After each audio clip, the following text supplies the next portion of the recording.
Bonjour à tous et bienvenue sur la chaîne La Frontalière Luxembourg. Aujourd'hui, j'ai invité Marwan qui va nous parler de son métier d'archéologue.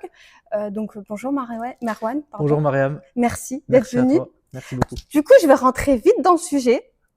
Et donc, je vais te demander, si je te croise sur un chantier, à quoi je m'attends absolument pas. À quoi tu ne t'attends absolument pas si tu viens me rendre visite sur un Oui. chantier? Parce que tu es au Luxembourg, on Je est suis au d'accord. Luxembourg, on Ouais. est d'accord, je travaille ici depuis 2 ans. Alors, tu vas pas t'attendre à ce que je sois dans une tranchée, dans un gros trou, à creuser et à piocher certainement. Ouais, ça, tu risques de Parce que pas tu t'y fais attendre.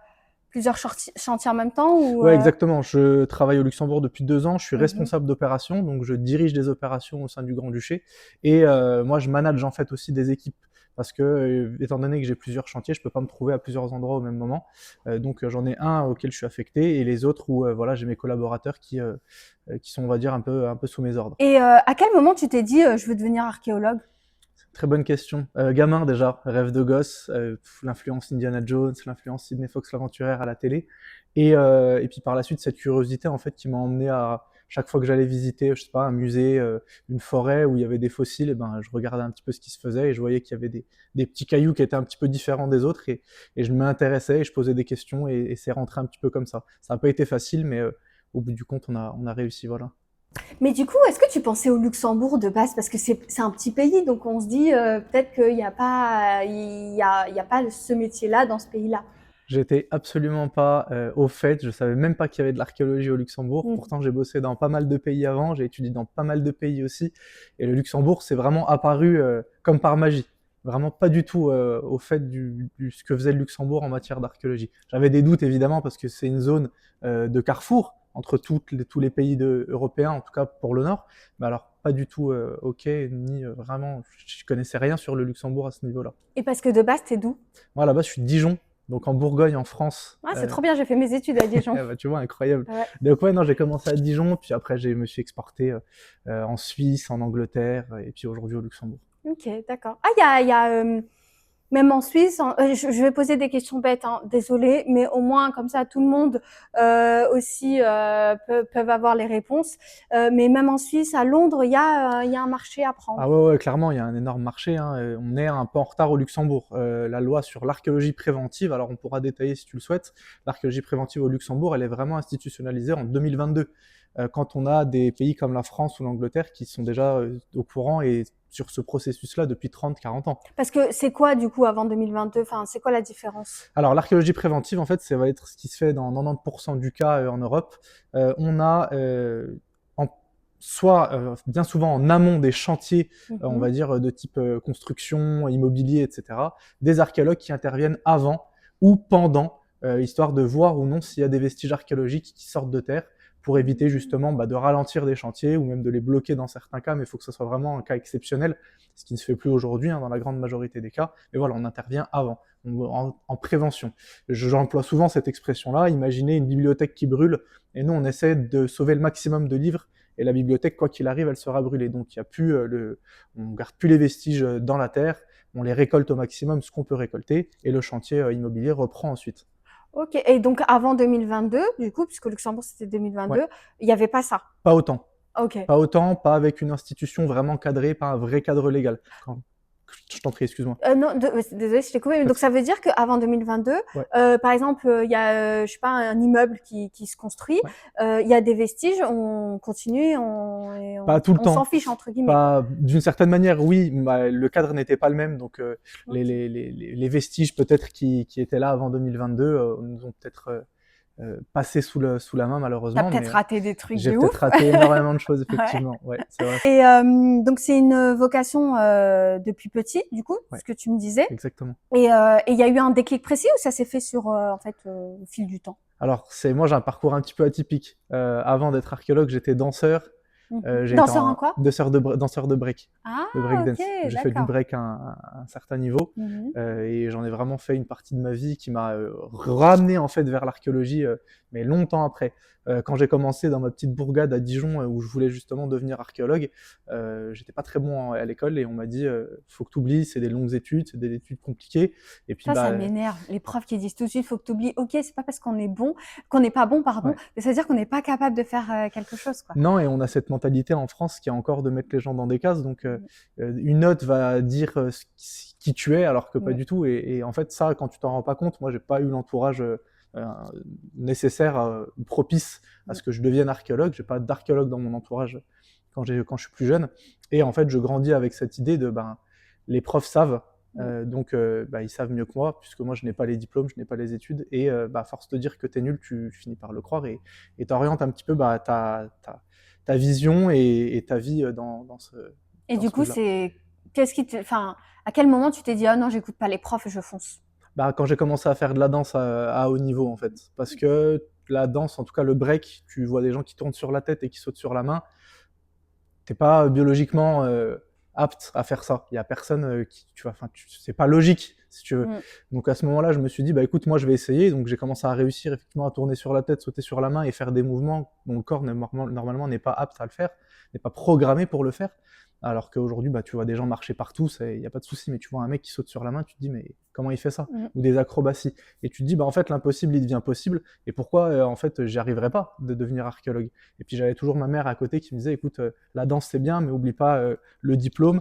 Et il y avait le baccalauréat qu'il fallait en France valider pour ensuite accéder aux études supérieures. Et puis ben, j'ai tenté. Et puis après quelques échecs, mais ça fait partie aussi du process. On tombe, et puis à un moment donné, on se relève et puis on parvient. Et là, du coup, bah, j'ai fait une fac d'histoire, j'ai redoublé, j'ai refait une fac d'histoire, j'ai encore redoublé, j'ai fait fac d'histoire de l'art et archéologie, sans grande conviction et en ne Mm. connaissant pas grand-chose au final, puisque je rappelle aussi, c'est intéressant et c'est important, l'archéologie, c'est pas les dinosaures, c'est l'histoire de l'homme. Et même moi, au début, je croyais que c'était les dinosaures, et en arrivant à la fac, je me dis, mais on parle quand même de dinosaures, on n'a jamais parlé de dinosaures. Et j'ai gravi un petit peu les années comme ça. J'ai Mm. fait une année à Rome en plus en Erasmus où Ah, c'était trop bien. ouais, extraordinaire, où je me Mm. retrouve à avoir des cours au Vatican, des cours au Colisée. T'as Donc beaucoup bougé du coup, c'est j'ai pas mal cool. bougé, Mm. ouais. Puis bah, après master, Mm. durant mon master, je suis parti au Danemark en laboratoire. Je suis parti sur l'île de la Réunion pendant plusieurs mois Ah, et j'ai fini incroyable. par valider voilà le master avec mention qui plus est. Donc tu Comme vois, on a un quoi. bac au rattrapage et puis un bac STG en plus STMG aujourd'hui, dont on a une réputation qui est pas folle. Mm. Avec un master en archéologie validé avec mention, tu as ce contraste en fait qui est fait. Et la danse a vraiment été une discipline très très importante qui m'a vraiment boosté. Mm. Après, c'est vrai que en bac, c'est plutôt général, Ouais, alors que quand tu fais des études bah, après le bac spécialisé, bah, tu réussis mieux parce que tu fais des domaines que tu apprends sur ce que tu veux, toi, faire plus exactement, tard. Donc, tout à fait. ça aussi, ça joue beaucoup. Et donc, du coup, concrètement, pour devenir archéologue, parce que tu m'as dit master de l'art et archéologie ou Alors, oui, histoire histoire de d'art. l'art, Voilà, archéologie, pardon, ouais, histoire de exactement. l'art et archéologie. Donc, c'est ça qu'il faut faire. Alors, histoire de l'art, archéologie, où tu as des départements comme à Strasbourg ou à Bordeaux, où tu as tout de suite archéologie. Souvent, c'est couplé histoire de l'art, archéologie, jusqu'à la licence, donc Mhm. bac plus 3. Et puis après ta licence, tu te spécialises effectivement en master. Et là, j'ai pris master d'archéologie. Ok. Et donc, à quel moment tu passes de la théorie au terrain? Vous avez des stages, une alternance ou direct après? C'est une très très bonne question et c'est un petit peu décrié là aussi. Toutes les facs ne se valent pas à ce niveau. Euh, on te dit de faire du terrain le plus rapidement possible, donc, mais on te dit d'en faire surtout l'été, parce que les chantiers archéologiques bénévoles, en fait c'est des chantiers en France en tout cas, qui viennent et paraissent tous les étés, où justement les jeunes étudiants peuvent se former à la pratique, et c'est un exercice qui est super intéressant. Mais les universités bien souvent te disent on vous conseille de faire des stages, mais que pendant l'été. Sauf que bah, y en a qui, pendant l'été, comme moi par exemple, qui devaient travailler pour pouvoir subvenir à nos besoins, etc. Donc ça m'a mis un petit peu un temps de retard par rapport à certains qui commençaient déjà les chantiers archéologiques bénévoles à 16 ans. Et puis, Ah, on peut arriver... commencer à 16 Ah ans? oui, oui, bien sûr. Ah Pas ouais, l'archéologie en tant que telle, mais oui, en tant que mais bénévole complètement. ah Ah oui, oui, oui. d'accord, mais c'est trop bien Complètement. du Ouais, coup. c'est génial, c'est génial. Bah, ça te donne tout de suite l'idée si oui ou non tu as envie d'en faire. Et moi, je voulais faire du terrain. Je voulais pas rester derrière un bureau ou dans une bibliothèque ou dans un laboratoire. C'est possible ça aussi en archéologie. Il y a vraiment un panel qui est hyper large. Et du coup, la théorie et la pratique, elle est quand même. Si tu sors du master et que tu as ton master, mais que t'es pas en capacité d'aller sur un terrain et de savoir un petit peu comment ça fonctionne, c'est très très très compliqué. Et il y a beaucoup beaucoup de personnes qui sortent du master et qui n'ont pas d'expérience de terrain et qui, de facto, ne sont pas embauchés par les opérateurs privés ou publics, malheureusement. Et du coup, c'est minimum 16 ans, pas avant, du coup. Alors, je mets 16 ans parce que maintenant, même, c'est 18 ans, parce qu'il faut les vaccins antitétaniques, il faut être majeur, etc. Mais moi, quand j'ai commencé, donc ça va faire une dizaine d'années maintenant, je voyais des jeunes de 16 ans ou des jeunes qui avaient commencé à 16 ans, et il n'y avait pas de souci. Mais ils font ça parce qu'il y a un fort besoin? En archéologie, Ouais. la formation théorique ou pratique? Non, je parle du bénévole. Le bénévolat, Ouais. c'est de l'intérêt en fait. Alors il y a des personnes qui montent en fait des projets de recherche, et dans ces projets de recherche, il y a des subventions de l'État, et du coup ça met en place l'archéologie, ce qu'on appelle l'archéologie programmée. C'est différent de celle que je t'expliquais, l'archéologie préventive, où la préventive, on intervient avant les chantiers de construction, immobilier, de canalisation, etc. Ce qui est l'archéologie programmée, c'est 10% de ce qui se fait sur le territoire national et plus généralement en Europe. C'est des projets de recherche, et c'est des terrains en fait qui ne vont pas être impactés par l'immobilier plus tard. Donc ça reste dans le temps. Moi par exemple, j'ai travaillé à Alésia la première fois que j'ai fait de l'archéologie programmée, et j'ai fait du terrain. Donc c'est un terrain qui sera jamais impacté par un projet immobilier quelconque. Ok. Et du coup, vu que t'as pas pu faire tout ce qui est bénévole, vu que c'était l'été, est-ce que les études t'avaient préparé à la réalité du terrain ou rien à voir? Absolument pas. Ouais, la plupart des Non, études, non. c'est ça. Comme beaucoup, hein, Ouais. c'est ça que tu le dis, mais l'archéologie en plus c'est vicieux, parce que on te dit d'en faire, mais on te dit pas quand en faire. On te dit quand en faire, mais on te dit pas à quel moment il faut le faire, et on te dit pas comment vraiment les intégrer dans ton cursus. Parce que effectivement, c'est beaucoup d'études de cas. On va étudier des sites, Pompéi, Herculanum, Athènes, Rome, c'est super. Mais quand tu arrives sur la réalité du terrain, comme au Luxembourg ou comme en France ou comme en Angleterre où j'ai été, à quel moment ce qui m'a servi d'étudier le Colisée va se répercuter sur le terrain dans lequel je vais fouiller là? Ça n'a rien à voir. Donc il y a un gap quand même qui est vraiment présent. En parlant du Colisée, est-ce qu'il y a des pays plus intéressants que d'autres? Parce que là, comme ça, je dirais Rome, tu vois, forcément. Mais peut-être que je me trompe. C'est une vague question. En fait, ça va dépendre de tes affinités. Comme n'importe quel métier, il y a des personnes qui vont plus être orientées, je dis n'importe quoi, les avocats, droit du travail, pénal, etc. Nous, c'est un peu pareil en archéologie, et encore même des fois un peu plus large au sens. Il y a des gens qui sont vraiment spécialisés dans des domaines très précis. Tu as des mecs qui sont spécialisés, ou des femmes qui sont spécialisées dans les pollens. Tu as des gens, ils sont spécialisés dans le bois, dans les charbons. C'est très très large. Alors, de savoir s'il y a des périodes qui se valent plus que d'autres en termes, on va dire, de technologie. La préhistoire avec les hommes préhistoriques par rapport à la civilisation romaine, effectivement, mais de savoir l'affinité où il y a un pays qui est plus intéressant que d'autres. C'est clair que si tu vas à Luxembourgville ou fouiller à Clairvaux, les vestiges vont pas être les mêmes, et le rapport ne va pas être le même non plus. Et c'est pas le même paysage. Et c'est pas le même paysage surtout. Donc voilà, il y a toutes ces influences qui rentrent en compte. Donc je pense que c'est plus un avis propre. Et du coup, concrètement, une journée type pour toi, elle commence et elle se termine comment? Alors, très intéressant. Une journée type pour moi, donc je vais arriver sur le terrain, je vais faire le point. Alors, il y a plusieurs possibilités aussi. Là aussi au Luxembourg, il y a la fouille archéologique comme on en voit et comme on les connaît. Donc le terrain est bloqué pour le chantier archéologique. Donc on va, nous, à la recherche des vestiges pendant un temps donné. Au Luxembourg, c'est 6 mois maximum aujourd'hui.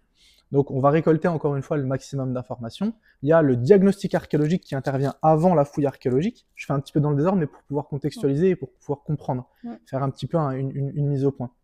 Le diagnostic archéologique, on intervient sur la future parcelle qui va être impactée par le futur chantier d'immobilier, de construction.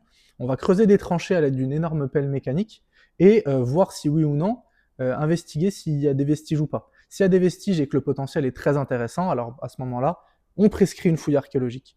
Mais en ce moment, ce qui se fait beaucoup aussi au Luxembourg, c'est ce qu'on appelle le suivi archéologique. On est en fait en coactivité avec les entreprises de terrassement. Donc je dis des bêtises, mais une entreprise va vouloir poser des canalisations dans le sol. Nous, on va être présent au moment de cette pose-là pour voir si quand ils creusent, il y a des vestiges ou non. À ce moment-là, si des vestiges sont présents, on les arrête, on regarde un petit peu ce qu'il en est, on appelle, nous on est mandaté par l'État, donc on appelle notre référent de l'État qui va passer sur le terrain, regarde un petit peu ce qu'il en est et prendre une décision. Est-ce qu'on arrête le chantier pour continuer à élargir un petit peu la situation et faire une fouille archéologique? Est-ce qu'on va seulement documenter la partie qui est documentable? Et à ce moment-là, le chantier reprend. Et est-ce que c'est un statut fonctionnaire ou tu as un statut employé comme Non, au Luxembourg, c'est une particularité, il n'y a que des privés qui sont opérationnels. Donc on est employé, mais pas employé de l'État. On est employé par des privés. mais mandaté par l'État parce que c'est l'État qui est prescripteur et qui dit, bah voilà, on va venir fouiller ici, on va faire une opération là, et nous, on a ces référents-là à chaque fois. Et j'ai une petite question. Ouais. Moi, j'habite en France, mais Ouais. je sais comment ça se passe en France. Mais au Luxembourg, si je veux construire une piscine Ouais. et je vois des fouilles, en construisant, je découvre des objets qui valent cher. Du coup, c'est pour qui? C'est une très bonne question. Je suis pas encore au fait à ce niveau du Luxembourg. Je crois que c'est 50-50, ce qui est plus le cas en France ça va. maintenant. Bah oui, en France, En France, c'est terminé. Depuis ouais. 2018, C'est tu tout creuses pour dans ton l'État. sol, c'est toi l'État. Il faudrait se renseigner pour le cas luxembourgeois, mais de mémoire, il me semble que c'est 50-50. À se renseigner là aussi et à préciser. Ah, c'est plus équitable.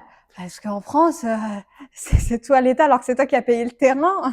Mais bon. Mais attention, en France, tu es remboursé. Tu payes rien. C'est important de le préciser. Chaque propriétaire qui construit ou qui projette de construire va payer ce qu'ils appellent la RAP, ce qui s'appelle la redevance à l'archéologie préventive, ce qui constitue en fait dans tes impôts un impôt commun pour éviter aux privés, comme toi demain qui veux construire ta piscine, de payer les fouilles. Tu ne payeras zéro. C'est déjà prévu et prélevé. Et à savoir qu'aussi, dans une opération archéologique, quelle qu'elle soit et dans quelque pays qu'il soit, ça représente 1% du projet total. Donc on est souvent décrié, ouais, vous embêtez les gens, ouais, vous nous retardez. Pas nécessairement, on a aussi une utilité. Et du coup, je suppose, de ce que tu as décrit, tu es plus terrain que bureau. 50-50 là aussi. Allez, 70, Pour le terrain. 30, voilà, 70 terrains. Effectivement, on a une très très grosse, une très très grosse phase terrain pour justement récolter les informations qu'on met ensuite sur un rapport archéologique, effectivement, pour qu'on envoie à l'État, qui nous le valide ou non, là aussi. Donc c'est vraiment un processus qui est fait comme ça. Mais ça n'a pas toujours été mon cas de faire rapport terrain-rapport. Auparavant, c'est plus souvent, et c'est bien souvent comme ça que ça se passe, on fait que du terrain pendant un paquet d'années, et vraiment on se fait la main, et petit à petit on progresse. Et tu préfères terrain, je suppose, que bureau. Actuellement, j'aime bien le bureau aussi, mais effectivement, je suis quelqu'un qui suis hyper actif, donc le terrain reste très très important. Et est-ce que tu as des moments stressants dans la journée? Ouais. C'est quoi comme moment? Ouais. Quel Il y a des moments stressants, je vais t'en donner un exemple. Je peux pas nommer où c'est encore parce que c'est encore en cours, mais j'arrive du coup avec mon équipe et l'équipe d'en face, donc c'était dans le cadre d'un suivi archéologique, donc je rappelle, on est en coactivité, c'est des pelleurs, des chauffeurs de pelle qui ne sont pas formés en archéologie, donc on doit aussi leur dire et leur indiquer un petit peu la façon de faire en archéologie, comment ça se passe, puisque c'est nous qui avons le lead au moment du suivi. Eux, ils font évidemment, ils creusent comme ils doivent creuser, mais si jamais on les interrompt, ils doivent être en mesure de pouvoir répondre aussi à nos exigences. Donc on creuse, on tombe sur un mur. En fouille à environ 1,50 m de fond, un énorme mur, et le chantier était prévu pour faire 2 zones. Il y avait 2 zones qui devaient être investiguées, et donc j'arrête, j'appelle mon référent qui ne me répond pas. Là, à ce moment-là, quand ton référent ne répond pas, même si tu as une idée de comment ça va se passer, c'est lui qui a la décision finale et c'est pas toi. Donc, tu es obligé, on va dire, de parlementer avec un petit peu toutes les équipes parce que le chef de chantier arrive pour constater, les équipes sont déjà là, l'aménageur vient, le maître d'ouvrage vient et le propriétaire ou alors même celui qui nous paye, et là, en l'occurrence, c'était l'administration communale, et nous regarde et nous disent qu'est-ce qu'on fait. Je fais écoutez, moi, je sais un petit peu comment ça va se passer, j'attends juste la réponse et la confirmation de ma supérieure. Ok, pas de problème, on attend. Mais qu'est-ce qu'on fait en attendant? Parce que le temps, c'est de l'argent. Et on est au Luxembourg. Donc Et ça coûte cher. Ça coûte cher. On ne peut pas retarder indéfiniment. Donc là, à ce moment-là, on prend une décision. Moi aussi, j'appelle mon boss à ce moment-là, je lui explique un petit peu, je fais voilà, moi, ce que je compte faire, c'est que vu qu'il y a la deuxième tranchée qui doit apparaître, je la fais commencer le temps que ça réponde en haut. Et c'est comme ça que ça s'est passé. Mais quand tu découvres, déjà, t'anticipes. Et il faut voir un petit peu le monde qui arrive aussi autour de toi, te poser souvent les mêmes questions. Souvent, qu'est-ce qu'on fait? Pourquoi? Combien de temps ça va prendre? Combien ça va coûter? Ouais, surtout. Voilà. Mais souvent, le référent, il répond pas ou... Non, c'est très très rare. Hein. Très rare. Il a répondu au final, hein, quelques temps après, il n'y avait pas eu de souci. Okay. Mais voilà, il a dû passer pour lui aussi constater et voir un petit peu comment ça se passe. Non, les référents à ce niveau, les référents de l'État sont très dispo et c'est leur boulot et ils le font très bien. Donc il n'y a pas de... Tu m'avais dit que tu avais travaillé en France aussi. Ouais. Et en termes d'administratif, c'est quoi le plus lourd? Luxembourg ou France? Ou pareil? C'est à peu près pareil, ouais, ça se vaut. D'accord. Et est-ce que tu peux décrire le moment précis où tu comprends qu'il y a quelque chose sous la terre? Dès le début. Ah ouais, Ah ouais, ok. dès les premiers coups de pelle, en fait, tu vas creuser, tu vas voir un petit peu comment. Alors, la terre dans le sol, elle est composée de plusieurs lignes, et on appelle ça des strates. Et c'est l'étude de ces strates, ça s'appelle la stratigraphie. Là aussi, je te fais un petit peu la définition pour recontextualiser, parce que j'emploie pas des termes et qu'on ne Oui, comprenne pas. oui, oui. Donc, on a cette stratigraphie que nous, on va étudier, on est en capacité de la lire. Et en fait, il y a des couches qui sont des couches archéologiques où l'homme à passer du temps, à laisser des vestiges, à laisser des indices. Et nous, c'est ce qu'on vient étudier. Donc en général, dès les premiers coups de pelle, on a, si tu veux, la terre végétale, donc ce qui est le gazon, on va dire, qui va reprendre 20-30 cm en moyenne, je te donne vraiment une moyenne. Et juste ensuite, on a en général les couches archéologiques si elles n'ont pas été perturbées. Donc là, on est en capacité déjà de lire le sol et voir, ah ok, bon, bah il y a ci, il y a ça, on va s'arrêter. Et puis des fois, tu entends aussi au son l'appel, tu entends, et là tu fais, ok, bon, bah là, faut détourer, il faut voir un petit peu ce qui se passe. Ok. Mais je te donne un exemple, j'étais dans le nord du Luxembourg l'été dernier, on était proche d'une église, qui dit proche d'une église dit ancien cimetière, j'étais quasi à 100% sûr qu'il y allait avoir des squelettes. Il y en a eu qu'un, mais il y en a eu un. Donc Ouais. voilà, on anticipe aussi, et l'expérience fait que tu es en capacité Tu de... sais à quoi à peu près t'attendre Voilà, par rapport où tu es. absolument. Ok, d'accord. Et souvent, tu trouves des choses ou non? C'est comme la pêche, l'archéologie. Ok. Tu sais où tu vas, tu vois, on a une carte archéologique qui est mise à disposition par l'État. On voit un petit peu ce qui s'est fait, parce que, encore une fois, je rebondis sur quand tu voulais construire ta piscine tout à l'heure, on va pas, là tu vas trouver, mais la grande majorité des cas, on réceptionne le permis de construire, on regarde les parcelles qui sont impactées, et on regarde un petit peu ce qui s'est fait autour historiquement. S'il y a eu un vestige qui est juste à côté, là on va être en mesure de dire, bon bah là, arrête-toi un peu, on va prescrire une opération archéologique là, un diagnostic ou un suivi pour voir si oui ou non. Très souvent, la personne qui va vouloir construire son garage, ou son grillage, ou sa piscine, et qu'elle fait, je sais pas, 1 mètre de fond, ça intéresse personne et ça va pas nous intéresser, nous. Nous, ça va être vraiment sur un projet qui va être global et puis vraiment potentiellement intéressant, en fonction si oui ou non il y a des vestiges archéologiques ou pas. Parce que une opération archéologique qui va être perdue au milieu de nulle part et qui a jamais rien eu, là aussi, ça peut constituer un élément de prescription. Okay. Et donc, le Luxembourg, c'est un petit pays, hein, comme on l'a dit. Est-ce que du coup, ton métier t'oblige à te déplacer? Tout à fait, tout le temps. Tout le temps, Ouais. ok, d'accord. Même en dehors du Luxembourg? Ouais. Non, uniquement. Non, uniquement Non, sur non, on est Luxembourg. Ok. uniquement soumis au Grand-Duché. Ok. On est mandaté par l'État que pour le Grand-Duché. Et même en tant qu'opérateur, que pour le Grand-Duché. Et au niveau des horaires, Ouais. comment ça se passe du coup? Nous, on est sur des bases de 8 heures, comme des travaux normaux. Hein. Donc, on va faire, je dis des bêtises, 8h, 16h30.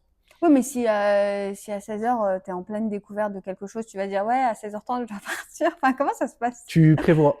Ok. Là aussi, tu essaies de En fait, jauger. tu commences pas à 16h, quoi. Non. Voilà. Non, du tout, du tout. Mais à ce moment-là, bon, bah, tu essaies de cacher ce qu'il y a le maximum à cacher. Encore heureux, nous, on est dans un cadre qui est quand même institutionnalisé, légal. Donc, on va cacher ce qu'il y a à cacher pour revenir le lendemain. On va le protéger. Ça m'est déjà arrivé, là aussi, dans le Nord, il y a 2 ans bientôt, de trouver dans la même parcelle une incinération, donc un vase avec des eaux brûlées de l'époque romaine dedans, et juste à côté des armes allemandes.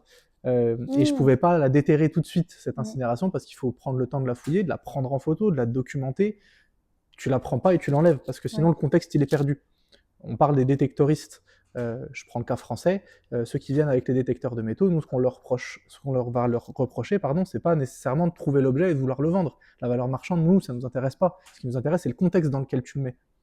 Et c'est ça le truc. Donc j'avais trouvé ça, donc j'ai dû attendre un petit peu avant de l'enlever. Donc je l'ai protégé, j'ai fait en sorte de quadriller la zone, de faire en sorte qu'il n'y ait pas de perturbation humaine pour pouvoir justement le lendemain revenir. Donc voilà, dans cette plage horaire. Mais les armes allemandes que tu avais trouvées, c'est toi qui les as récupérées ou... Là, non, c'était pas moi qui les... Parce que c'est dangereux. Alors, c'est moi qui les ai récupérées, oui, mais avant ça, il y a des démineurs qui sont venus. Voilà, c'est ce que j'allais dire. Non, voilà, il y a encore des explosifs sous terre qui sont encore...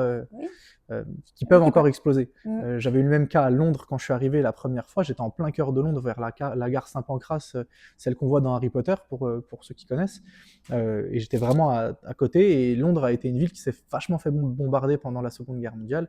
Donc j'avais eu une formation express. Si jamais il y avait un objet qui ressemblait à un obus ou quelconque, quel geste il fallait adopter. Le Luxembourg a d'ailleurs des formations à ce sujet, donc c'est très, très intéressant. Ok. Ok, d'accord. Et est-ce que le sol luxembourgeois te surprend encore aujourd'hui?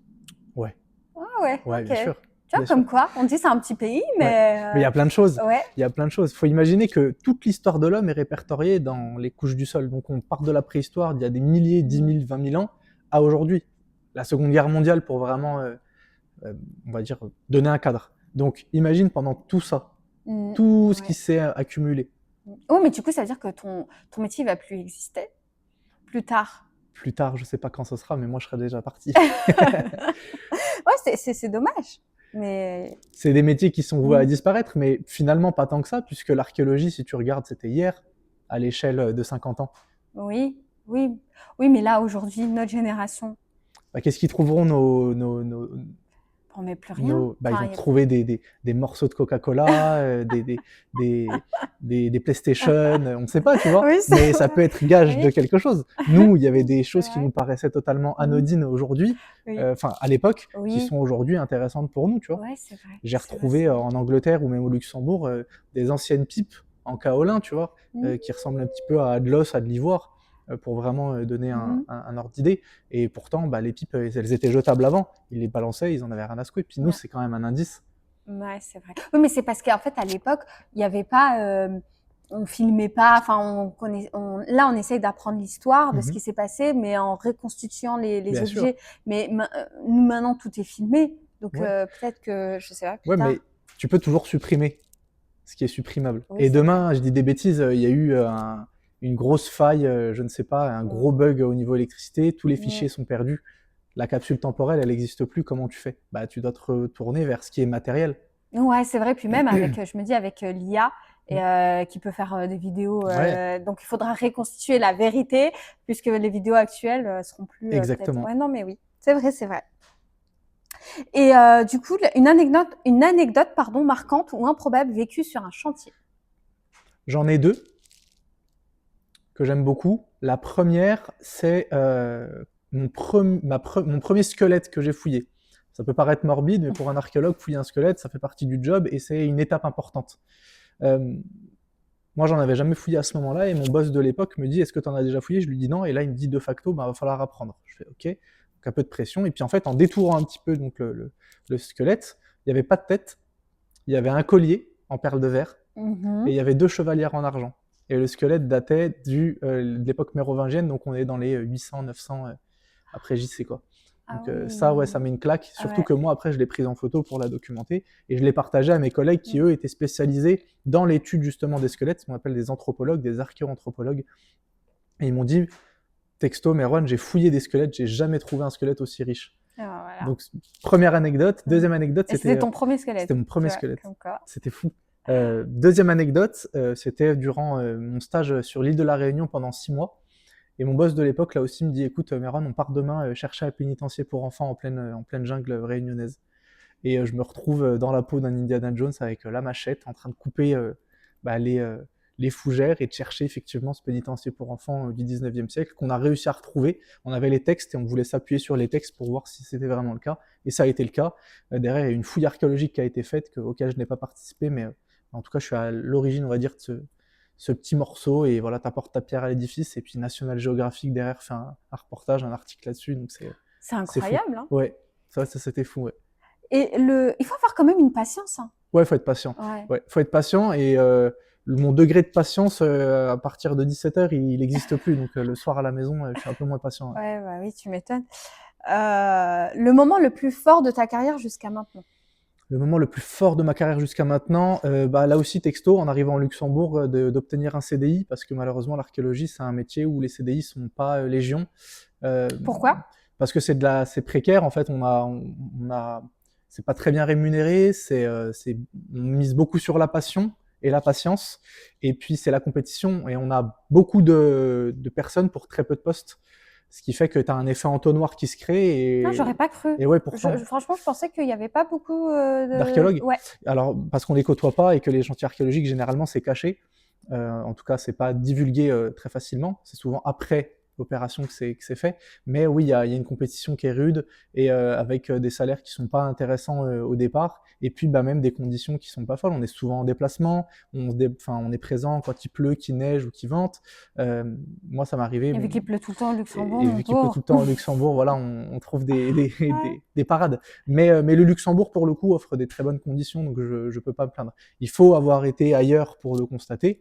C'était pas le cas de tout le monde, évidemment, mais voilà, quand on vient d'un pays comme en France, où les conditions sont très, très correctes, hein, je vais pas mentir, mais il y a des choses à améliorer, notamment sur le plan voilà, salarial qui devrait être un peu plus revalorisé. Après, il faut être pragmatique. On rapporte rien sur le papier. C'est pas une valeur marchande. Donc, Ouais, mais il faut travailler quand même. on travaille quand même, mais on sauve pas des vies. C'est vrai. On a un master. Ah, tu sais, il y a des gens qui sauvent des vies qui gagnent 3 000 € C'est par vrai, mois. mais tu vois, mais Tu vois voilà, et à qui profite quoi, c'est là Ouais. aussi la question. C'est Mais vrai. voilà, en Angleterre, c'était la même chose, on n'était pas très très bien payé. Mon salaire payait le loyer, et les loyers à Londres sont Ah très ouais, très c'est chers. ouais. Donc moi, j'avais eu la chance d'avoir ma femme qui gagnait aussi un salaire un peu plus important et un peu plus intéressant pour pouvoir combiner les deux.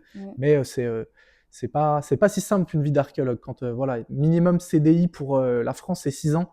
Moi, j'ai une amie qui a un doctorat, donc bac+8, qui a eu 10 ans ou 12 ans d'expérience, qui avait déjà une famille, et qui était en CDD et qui a été CDIsée il y a 2 ans maintenant. Donc Ah oui, c'est après 12 pas ans d'expérience. après Hein. 10 à 12 ans, Ah ouais. et c'est beaucoup sont dans cette situation-là. Donc voilà. Ça donne pas envie, du coup, ça peut bloquer. Ça peut, moi, je comprends tout à fait, hein, Ouais. et là encore une fois, il faut être réaliste, hein, c'est pas tout le monde qui fait ce qu'il a fait. Quand j'ai commencé en histoire de l'art archéologie en première année, je me rappelle du professeur qui disait, on était à peu près 100-150, et il disait, ok, c'est bien, écoutez-moi bien, si à l'arrivée, donc au master, il y a 3 personnes qui ont un emploi fixe, c'est miraculeux. Et force est de constater qu'il avait raison, parce qu'aujourd'hui, des gens avec qui j'étais en première année et qui ont aujourd'hui un emploi fixe, on a à peu près 3-4. Pas dans en France, Oui. quelques-uns, et moi aussi, mais on est effectivement Et ça vous a pas découragé quand il a dit ça? Alors au début, si, hein, tu prends une claque, mais tu Mm. sais d'emblée que ça va être la compétition. Et que si tu as envie d'arriver à ton projet, va falloir être persévérant, et il va falloir aussi pouvoir, et ça c'est beaucoup l'ignorent, mais il faut vraiment le prendre en compte, et c'est comme dans tous les métiers, te créer un réseau. Ouais, Sans ça c'est réseau, ouais, beaucoup. c'est mort. Et c'est ce que je dis toujours d'ailleurs, petite pause. Je vous dis toujours, créez-vous un réseau, parce que sans réseau, en plus au Luxembourg, l'avantage c'est que c'est un petit pays. Ouais. Alors c'est un inconvénient, un avantage. Un inconvénient parce que tout le monde se connaît, donc dès que tu fais un mauvais pas, bah tout le monde le sait et t'es foutu. Exactement. Mais par contre, le gros avantage c'est que tu peux parler à des personnes que tu n'aurais jamais pu parler en France en fait. C'est absolument vrai. J'ai déjà échangé par mail avec le ministre de l'économie. Bah voilà. Jamais t'aurais fait ça. C'est impossible. Oui, voilà. Ça, c'est tout petit, le Luxembourg. Donc vraiment, si tu pouvais faire passer un message au grand public, ça serait lequel? Que l'archéologie, c'est pas ce qu'on croit. On a une utilité et on n'est pas là pour embêter les gens, mais faire notre travail aussi comme vous et comme tout le monde. Et on n'est pas là pour retarder les chantiers. Les chantiers ne seront pas bloqués. Loin de là, on est là vraiment pour prélever ce qu'il y a à prélever et donner une valeur à ce qui est prélevé, à savoir le patrimoine. Et si ton futur enfant te demande un jour à quoi servait ton métier, tu lui répondrais quoi? À compléter l'histoire. Voilà ce que je lui dirais. C'est beau. Et dans 20 ans, tu aimerais qu'on dise quoi de ton travail? Qu'il soit reconnu, qu'il ait été bien fait, correctement fait, et que j'ai pu moi aussi apporter ma pierre à l'édifice dans le pays où j'ai été, où j'ai travaillé. Et en parlant parce que je reviens au début au début tout à l'heure quand tu disais par rapport au CDI que c'était compliqué, etc. Ouais. Est-ce que le fait d'être au Luxembourg c'était plus facile ou c'est comme en France, c'est plus compliqué?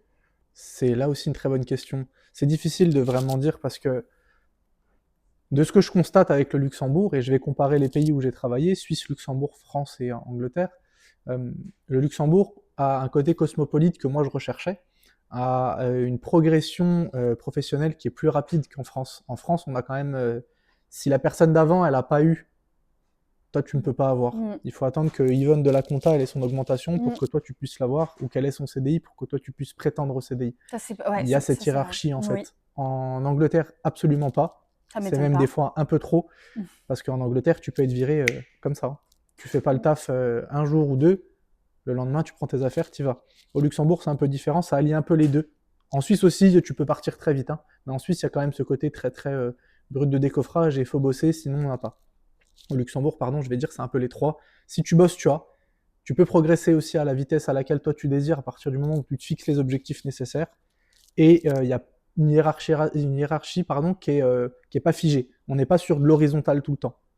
Et Mm. ça, c'est intéressant. Ah bah, je suis d'accord avec toi, on n'est pas du tout dans le même domaine, mais ça rejoint un peu à commencer aussi dans mon domaine. Mhm. Donc, et est-ce que tu referais exactement le même parcours si c'était à refaire? Ouais. Ok. Ouais. Malgré qu'il soit sinueux, semé d'embûches, Oui. et on dira ce qu'on veut, là où je suis aujourd'hui, je peux que remercier le parcours que j'ai eu et les choix que j'ai faits. Ils ont peut-être pas toujours été faciles, ni compréhensibles au moment où je les ai faits, y compris pour moi. Nager en eau trouble, c'est jamais bon pour personne. Mais quand on regarde où j'en suis et où j'étais au départ, il n'y avait rien qui me prédestinait et pourtant j'ai quand même réalisé le rêve que j'ai voulu. Donc, chaque jour, quand tu vas au travail, t'es content. Ouais, bien sûr. Ok. Bah, merci beaucoup. Merci à toi. Et n'hésitez pas à vous abonner, à commenter. Sachez que je suis aussi sur Apple Podcast, Deezer Podcast. Donc, n'hésitez pas à télécharger l'audio. Et puis, bah, je vous dis à très vite dans une prochaine vidéo. Ciao!